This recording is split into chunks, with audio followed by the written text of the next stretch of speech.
नमस्कार दोस्तों, स्वागत है आपका एनएन क्लासेस में। और आज हम उत्तराखंड वन दरोगा के लिए फिजिक्स यानी भौतिक विज्ञान का मॉडल पेपर करने जा रहे हैं।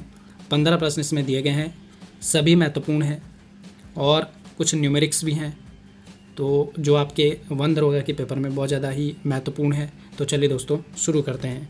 तो सबसे पहला क्वेश्चन है, एक कण का द्रव्यमान m तथा संवेग p है, तो इसकी गतिज ऊर्जा कितनी होगी। ऑप्शन फर्स्ट है 2p/m, सेकेंड है pm/2, थर्ड है p²/2m और फोर्थ है p/m²। तो देखिए इसकी जो काइनेटिक एनर्जी होगी वो होगी p²/2m। अब कैसे होगी तो देख लीजिए। तो जैसा कि आप जानते हैं मोमेंटम जिसे संवेग कहते हैं वो होता है p = mv, और जहाँ पे p आपका मोमेंटम हो जाएगा यानी संवेग हो जाएगा, m आपका द्रव्यमान होगा और v होगा वेलोसिटी यानी कि वेग। अब अगर आप वेग निकालोगे यानी v बराबर होगा तो v बराबर क्या हो जाएगा, p वहीं रहेगा और m उसके साथ नीचे उसके नीचे आ जाएगा, तो v बराबर क्या हो जाएगा p/m। अब आप जानते हैं कि काइनेटिक एनर्जी बराबर होता है 1/2 mv²।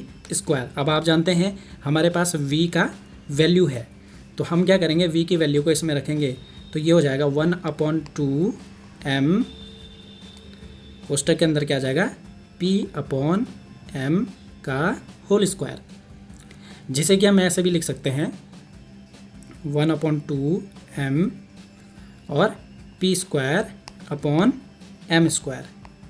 तो यहाँ पे ये m से स्क्वायर वाला m कट जाएगा और फिर हमारे पास क्या बचेगा, ये दो इसके साथ चला जाएगा, तो क्या बचा आपके पास p²/2m।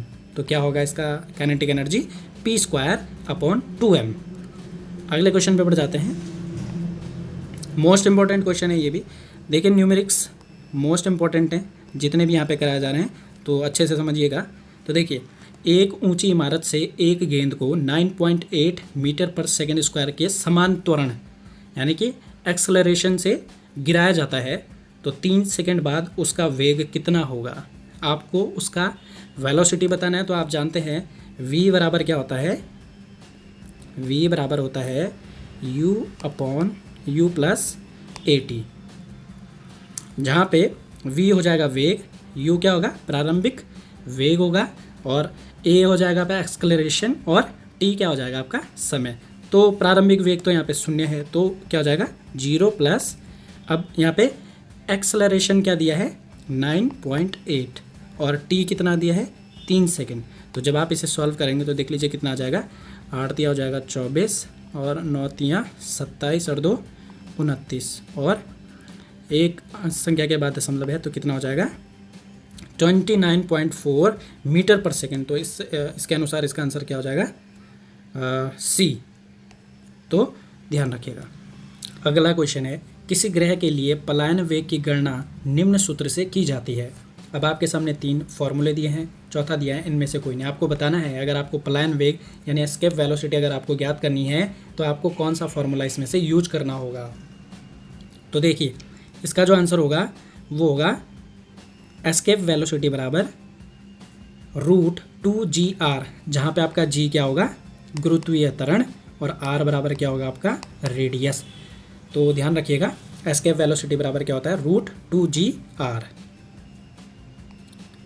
अब हम यहाँ पे जानते हैं कि पलायन वेग क्या होता है। तो देखिए पलायन वेग वह न्यूनतम वेग जिससे किसी वस्तु को ऊपर की ओर फेंकने पर वह पृथ्वी ग्रह के गुरुत्वीय क्षेत्र को पार कर कर अंतरिक्ष में चला जाता है और वापस कभी लौटकर नहीं आता। ऐसे वेग को पलायन वेग कहते हैं और इसकी वैल्यू कितनी होती है 11.2 किलोमीटर प्रति सेकंड। यानी अगर आप पृथ्वी से किसी भी वस्तु को इस स्पीड से आकाश में भेजोगे या फेंकोगे तो वह अंतरिक्ष में चला जाएगा।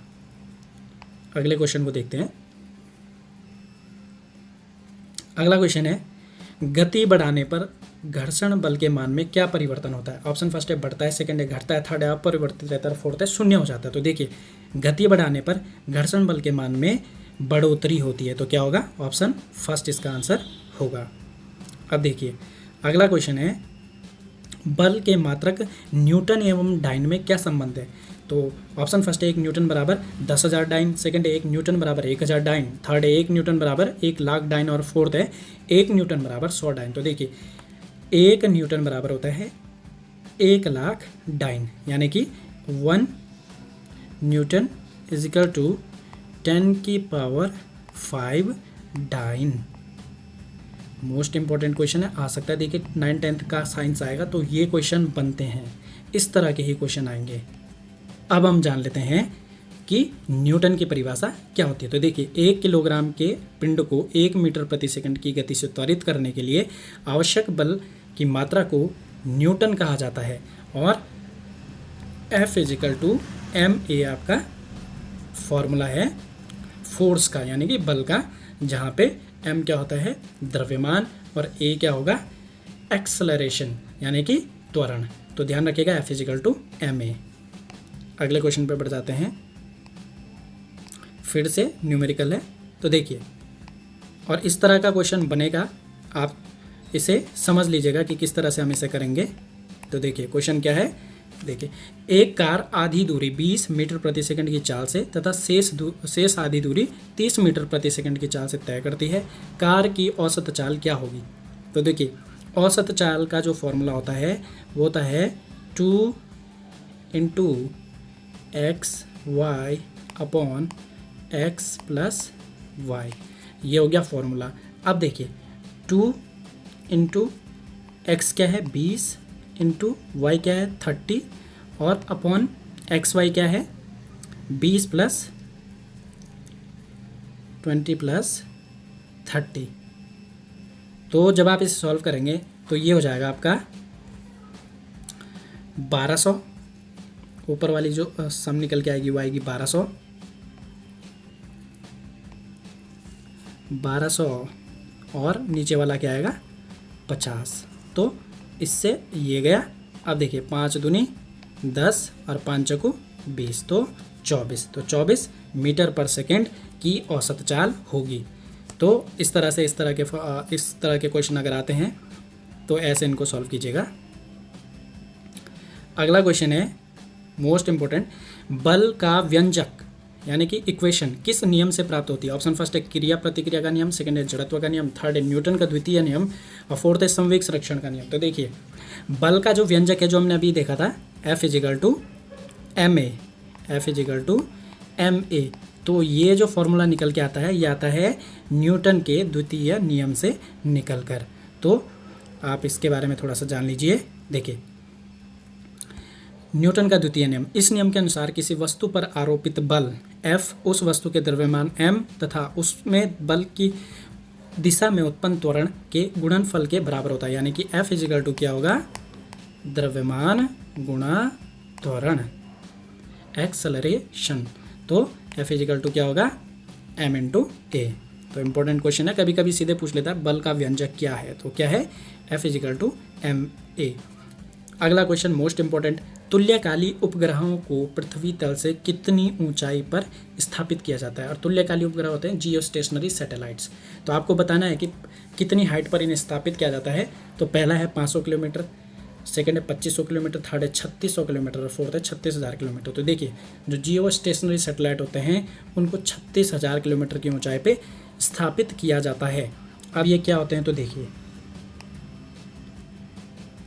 तुल्यकाली या भूस्थायी उपग्रह जिन्हें हम कहते हैं सिंक्रोनाइज या जियो स्टेशनरी सैटेलाइट। तो देखिए यदि किसी कृत्रिम उपग्रह की पृथ्वी तल से ऊंचाई इतनी हो कि इसका परिक्रमण काल पृथ्वी के परिभ्रमण काल के बराबर हो तो पृथ्वी के सापेक्ष उसकी स्थिति में परिवर्तन नहीं होता, ऐसे उपग्रह भूतुल्यकाली उपग्रह कहलाते हैं। इन उपग्रहों की विशेषता निम्न होती है। तो देखिए सबसे पहले कि ये 36,000 किलोमीटर की ऊंचाई पर स्थापित किए जाते हैं, साथ ही साथ ये पृथ्वी के अक्ष के लंबवत विषुवत रेखीय तल, यानी कि ये पृथ्वी का एक्सेस हुआ, ये विषुवत रेखा होगी और ये इसके लंबवत क्या करेंगे परिक्रमा करते रहेंगे। अब कैसे परिक्रमा करेंगे? देखिए इनकी गति जो होगी वो पृथ्वी के घूर्णन की जो दिशा होगी उसी के सापेक्ष होती है, यानी कि जो पृथ्वी घूमती है पश्चिम से पूर्व, तो ये भी उसी तरह से उसके साथ साथ घूमेंगे। इनका उपयोग दूरदर्शन व रेडियो प्रसारण, दूरसंचार, मौसम संबंधी भविष्यवाणियों के लिए किया जाता है। तो मोस्ट इम्पॉर्टेंट टॉपिक है, इसको याद रखिएगा। साथ ही साथ एक और चीज़ इसमें याद रखिएगा कि जो जियो स्टेशनरी सैटेलाइट हैं, इनको स्थापित करने की जो परिकल्पना की थी वो आर्थर सी क्लार्क ने सबसे पहले की थी। तो इस तरह का क्वेश्चन भी बन सकता है, आर्थर सी क्लार्क। तो ये क्वेश्चन आ सकता है, Arthur C Clarke. Important question है, याद रखिएगा। अगले क्वेश्चन पे बढ़ जाते हैं। यदि दो पिंडों के बीच की दूरी 2 गुनी कर दी जाए तो उनके बीच लगने वाला गुरुत्वाकर्षण बल के मान पर क्या प्रभाव पड़ेगा। तो देखिए, उनके बीच का जो ग्रेविटेशनल फोर्स है उस पर क्या इफेक्ट होगा। तो फर्स्ट है आधा रह जाएगा, सेकंड है 1/4 रह जाएगा, थर्ड है 2 गुना हो जाएगा और फोर्थ है 4 गुना हो जाएगा। तो देखिए, अगर दूरी जो है वो 2 गुनी कर दी जाए तो उनके बीच का ग्रेविटेशनल फोर्स जो है वो 1/4 रह जाता है। तो ये मोस्ट इम्पॉर्टेंट क्वेश्चन है, आ सकता है। अगला क्वेश्चन फिर से इम्पोर्टेंट। तो देखिए, जी जिसे हम कहते हैं गुरुत्वाकर्षण नियतांक यानी यूनिवर्सल ग्रेविटेशनल कांस्टेंट का मान कितना होता है।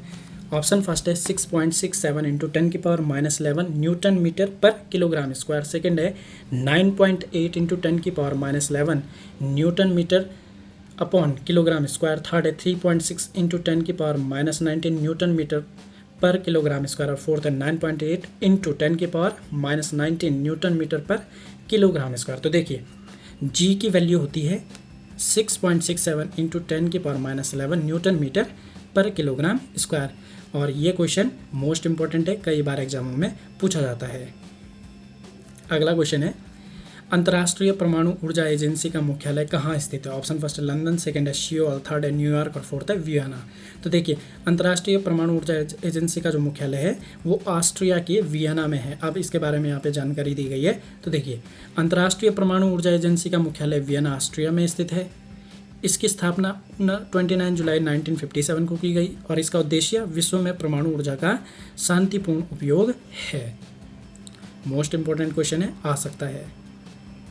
अगला क्वेश्चन है, पदार्थ के संवेग और वेग के अनुपात से कौन सी भौतिक राशि प्राप्त होती है।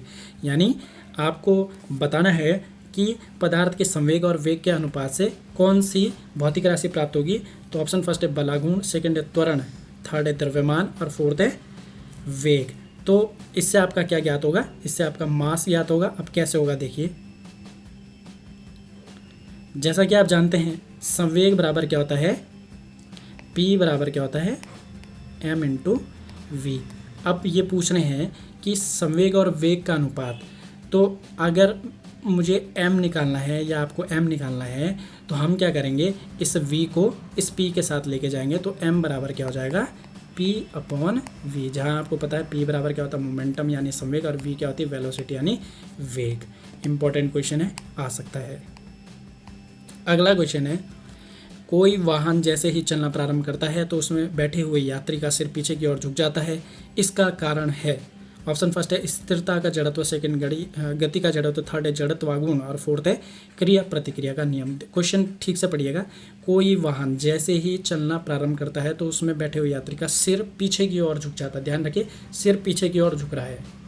इसका कारण आपको बताना है। तो इसका कारण क्या होगा, स्थिरता का जड़त्व। अब कैसे होगा, तो देखिए, इसका कारण यह है कि यात्री के शरीर का निचला हिस्सा गाड़ी के संपर्क में होने के कारण गाड़ी के साथ साथ चलने लगता है, परंतु ऊपरी हिस्सा स्थिरता के जड़त्व के कारण विराम अवस्था में ही बना रहता है और उसका प्रयत्न करता है, जिस कारण यात्री के शरीर का ऊपरी हिस्सा पीछे की ओर झुक जाता है। तो ध्यान रखिएगा, ये भी क्वेश्चन इंपॉर्टेंट है। अगला क्वेश्चन है, 1 वाट घंटा बराबर कितने जूल होते हैं। तो ऑप्शन फर्स्ट है आपके सामने 3.6 इंटू 10⁻³ जूल, सेकेंड है 360 जूल, थर्ड है 3.6 इंटू 10⁻6 जूल और फोर्थ है इनमें से कोई नहीं। तो देखिए, इसका जो आंसर होगा वो होगा ए, क्योंकि 1 वाट घंटा बराबर होता है 3600 जूल। अब आप इसे कैसे लिख सकते हैं, आप इसे लिख सकते हैं 3.6 इंटू 10⁻³ जूल। तो ये आपका 1 वाट घंटा बराबर 3.6 × 10⁻³ जूल। तो ये इंपॉर्टेंट है, इसको भी ध्यान रखिएगा। अगला क्वेश्चन है, चुंबक के दोनों ध्रुवों के मध्य लगने वाले चुंबकीय बल की गणना किस सूत्र से की जाती है? तो देखिए यहाँ पे फॉर्मूले आपके सामने दिए गए हैं, आप इनको देख लीजिए और उसके बाद बताइए कि चुंबक के दोनों ध्रुवों के मध्य लगने वाले चुंबकीय बल की गणना किस सूत्र से की जाती है। तो आप यहाँ पर ऑप्शन आपके सामने 4 ऑप्शन दिए गए हैं और मैं यहाँ पे इसका सीधा आंसर बता देता हूँ जो आपको याद रखना है। तो इसका आंसर यहाँ पे होगा ए। अब कैसे होगा देखिए, मैं आपको बता देता हूँ और क्या क्या इसमें चीज़ें होंगी। तो देखिए, किसी चुंबक के दोनों ध्रुवों के मध्य लगने वाले चुंबकीय बल को निम्न सूत्र से ज्ञात किया जाता है, जहाँ पे देखिए अब आपको कुछ चीज़ें याद रखनी है, जैसे Fm बराबर F यहाँ पे आपका क्या हो जाएगा, मैग्नेटिक फोर्स हो जाएगा आपका, तो बराबर होगा 1/4πμ और मल्टीप्लाई बाई I1 × I2/r², जहाँ पे I1 और I2 दोनों ध्रुव होंगे, यानी कि दोनों ध्रुवों की प्रबलता यानी नॉर्थ और साउथ जो पोलर होंगे उनकी प्रबलता। R जो होगा वो होगी ध्रुवों के बीच की दूरी, ये होगा R, ध्रुवों के बीच की दूरी। और देखिए जो ये म्यू है, ये म्यू होगा ध्रुवों के बीच के माध्यम की चुंबकशीलता अथवा पारगम्यता। तो ये थे दोस्तों आज के हमारे 15 क्वेश्चन। थोड़ा सा टफ हैं, फिजिक्स का टॉपिक है ये, तो थोड़ा सा टफ लगेगा, लेकिन एक आध बार आप इसे देखेंगे तो ज़रूर से आपको ये याद भी हो जाएंगे और आप समझ भी जाएंगे। तो आपको वीडियो कैसा लगा ज़रूर मुझे बताइएगा। आज के लिए दोस्तों बस इतना ही रखते हैं, मिलते हैं आपसे एक नई वीडियो के साथ। तब तक के लिए जय हिंद, जय उत्तराखंड।